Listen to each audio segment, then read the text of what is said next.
OTT 2 के विजेता और मशहूर यूट्यूबर एल्विश यादव को इसी जिला कारागार में रखा गया है और पिछले रविवार से वो लगातार इसमें बंद हैं। कहा जा रहा है कि उनके ऊपर तमाम ऐसे आरोप लगे हैं कि जो उन्होंने सांप की तस्करी की, सांप के जहर की सप्लाई की और कई ऐसी चीज़ें और कुछ भ्रांतियां भी फैली हैं जिस वजह से उनका अरेस्ट हुआ है और इस कारागार में उनको रखा गया है। अभी खबर ये आ रही है कि उनकी बेल की प्रक्रिया के लिए उनके वकील लगातार लगे हुए हैं। हो सकता है आने वाले कुछ दिनों में उनकी बेल भी हो जाए। अब एक एंगल ये भी आ जा रहा है कि मेन स्ट्रीम मीडिया लगातार कुछ ऐसे पक्षों को दिखा रही है कि एल्विश यादव ने ये कबूल कर लिया है कि उन्होंने ये सप्लाई की, वो सांप का जहर तस्कर करते थे, वो कुछ ऐसे लोगों से जुड़े थे जो इन सब कामों में संलिप्त थे। लेकिन हमारे जो सूत्र हैं, जो एल्विश से जुड़े हुए हैं, जो परिवार से और वकील से जुड़े हुए लोग हैं, उनका ये कहना है कि एल्विश ने ऐसा कुछ स्वीकारा नहीं है। ये सारी ऐसी कुछ बातें हैं जो अभी आगे खुल के सामने आएंगी, धीरे धीरे कोर्ट की प्रोसीडिंग्स में सामने आएंगी जब उनके वकील ये सब पक्ष रखेंगे और कोर्ट का फैसला आएगा कि क्या इस मामले में कितनी सच्चाई है। लेकिन अभी हम बता दें कि इस कारागार में उनको रखा गया है। खाने पीने के सारे वैसे तो इंतजाम हैं, लेकिन उन्होंने कुछ समय से खाना पीना कम कर दिया है, स्वास्थ्य थोड़ा सा डाउन भी हुआ है। तो उनके दर्शकों के लिए हम बता दें कि कुछ ऐसी घबराने वाली स्थिति तो नहीं है, लेकिन हाँ ये बात सच है कि कुछ कंडीशंस पहले से उतरी हैं। लेकिन अभी जो कोर्ट में जो बेल अप्लाइड है, हो सकता है बेल जल्दी मिल जाए और इसमें जो भी चीज़ें सामने आएंगी, जैसे NDPS एक्ट जो लगा था उनके ऊपर, वो पुलिस ने वापस ले लिया। कहा जा रहा है किसी क्लैरिकल एरर की वजह से वो लग गया था और अब वो हट गया है। तो देखने वाली बात यह है कि ऐसे कौन सी ऐसी धाराएं हैं जो गलती से लग गई, या किसी पॉलिटिकल क्या कोई मोटिव भी था या कुछ लोग लगे हुए हैं। ये सारी चीज़ें समय के साथ आपके सामने आएंगी। एल्विश मामले में उनके वकील का क्या कहना है, आइए आपको सुनाते हैं। मैं हूं नीतीश पांडे। इस वक्त OTT विनर एल्विश यादव का मामला इस समय सुर्खियों में है और हमारे साथ बातचीत करने के लिए नोएडा बार एसोसिएशन के अध्यक्ष उमेश भाटी हैं। अध्यक्ष जी, आप एल्विश के वकील भी हैं, अभी क्या लग रहा है, क्या मामला चल रहा है कोर्ट में, क्या अपडेट है? देखिए, एल्विश को जिस प्रकार पुलिस ने फंसाया है वो बहुत ही गलत है। हम उसके बिल्कुल साथ नहीं है। ये न्यायपालिका है, न्यायपालिका सब देख लेती है। एल्विश पर जो आरोप लगाए थे उसमें एक सेक्शन है, उसको भी कल न्यायालय द्वारा रिमूव कर दिया गया है। जमानत की आज की तारीख थी, आज जज साहब किसी अन्य कार्य से व्यस्त थे, आज सुनवाई हो नहीं पाई है। कल फिर 12:15 सुनवाई है। एल्विश की जहाँ तक उम्मीद है कल न्यायपालिका कंसीडर करेगी, उनकी जमानत स्वीकृत हो जाएगी। रहा पुलिस का पक्ष, पुलिस ने जो भी पक्ष रखा है बहुत आधारहीन है, बहुत ही आधारहीन है। एक स्टार को इस प्रकार से उसके सम्मान के साथ खेलना, मैं उसके साथ बिल्कुल नहीं हूँ और मैं यही न्यायालय में अपना अनुरोध करूँगा, प्रेयर करूँगा उसे जल्द जल्द छोड़ा जाए।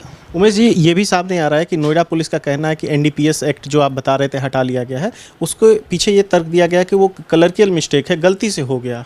देखिए, कोई क्लर्कियल मिस्टेक नहीं थी, सिर्फ चूँकि थाना पुलिस का ही होता है, कलम भी उनकी होती है, कुछ भी लगाएं कुछ भी हटाएं, कोई इस प्रकार का आरोप ही नहीं था। जो भी धाराएं IPC, वन्य जीवन, NDPS एक्ट में लगाई हैं सब उन्होंने अपनी मनगढ़ंत लगाई हैं। कोई किसी प्रकार का आरोप एल्विश यादव पर नहीं है। अभी जो NDPS हटा दिया गया है तो अभी कौन कौन सी धाराएं हैं जो एल्विश पर अभी हैं? एल्विश पर IPC की 2 धाराएँ लगाई हैं, वन्य जीवन अधिनियम की लगाई हैं जिसमें उसको सांप के साथ जो फ़ोटो वायरल हो रहा है वो लगाया है, और NDPS एक्ट का लगाया है। पहली बार तो पुलिस ने प्रयास किया कि विष के साथ लगाया जाए, फिर दोबारा उसके साथ कुछ और लगाने का प्रयास किया। चूँकि हमारा पक्ष मजबूत है, उन्होंने पक्ष मजबूती से रखा और न्यायालय को देखते हुए पुलिस ने अपना आप को बैकफुट पे लेके गई। नहीं, स्वयं तो उसको अच्छे से फंसाना चाहती थी। और मैं फिर बताने देना जो एल्विश यादव पूर्णतः निर्दोष है। उमेश जी, कई तरह की सोशल मीडिया पर और टेलीविज़न चैनलों में खबरें आ रही हैं, उस पर आप क्या कहेंगे कि जो आधारहीन है और कुछ भी दिखाया जा रहा है, उसको लेकर क्या कहेंगे आप? मीडिया को क्या कहना चाहेंगे? देखिए, मीडिया का काम है सही तक पहुंचना, किसी न किसी रूप में सही जरूर निकल के आता है। जैसा कि अब एल्विश यादव में आ रहा निकल के, धाराएं लग रही हैं, कोर्ट हटा रहा है, पुलिस खुद धाराएं NDPS में जा रही है, फिर विड्रॉ कर रही है। ये सिर्फ मीडिया की वजह से ही पुलिस इसको नहीं तो अन्यथा किस प्रकार के कैसे आरोप में बंद कर देती यदि मीडिया ना होती। आप सीनियर एडवोकेट हैं, आप तमाम मामले देखते रहते हैं, आपको क्या लग रहा है इस केस में कोई षड्यंत्र रचा जा रहा है एल्विश के बदनाम करने के लिए?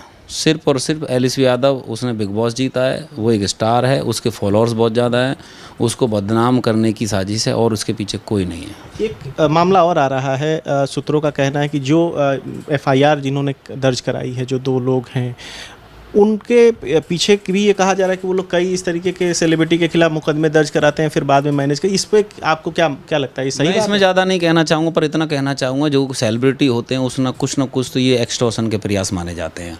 अमूमन पहले भी हुआ है ये, क्योंकि जो बहुत ज़्यादा पॉपुलर होता है वो अपनी छवि बचाने के लिए किसी न किसी रूप में सामने वाले को थोड़ा सा समझाने का प्रयास करता है, किसी भी रूप में। हो सकता है उस रूप में वो लोग कुछ अनुचित लाभ प्राप्त करना चाह रहे हो। एक चीज़ और सामने आ रही है कि जेल में उनको हाई सिक्योरिटी बैरक में रखा गया, अंडा सेल जिसको आम भाषा में बोलते हैं, उसमें रखा गया है।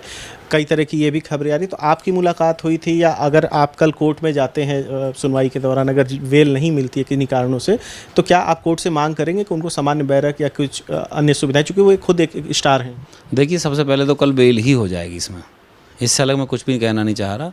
बेल हो जाएगी इसमें। कोई भी सारी जो धाराएं लगी हैं सब 7 साल से नीचे की भी है, जिनमें पुलिस 41 का नोटिस देकर छोड़ सकती थी। माननीय उच्चतम न्यायालय ने एक साइटेशन, एक विधि व्यवस्था पास की थी जिसमें 7 साल से नीचे वाले अपराधों में साइन करा के नोटिस देकर मुलजिम को छोड़ा जा सकता। मगर पुलिस ने ज़बरदस्ती एक ऐसी धारा लगाई जिसमें 10 वर्ष की सज़ा, जिसको उसने न्यायालय ने हटा दिया है। अब आसान है, कोई बेल ना होने का कोई आधार नहीं है।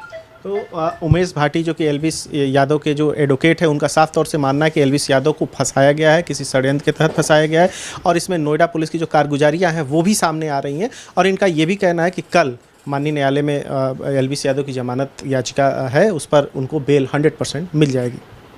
कैमरामैन आकाश के साथ नीतीश पांडे, भारत एक्सप्रेस, ग्रेटर नोएडा।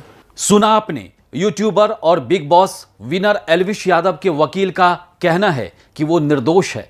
अब इस पूरे मामले की पुलिस जांच कर रही है। जांच के बाद ही पता चलेगा कि मामले का सच आखिर है क्या। इस वीडियो में फिलहाल इतना ही। देश और दुनिया की ताजा तरीन खबरों के लिए देखते रहिए भारत एक्सप्रेस डिजिटल। नमस्कार।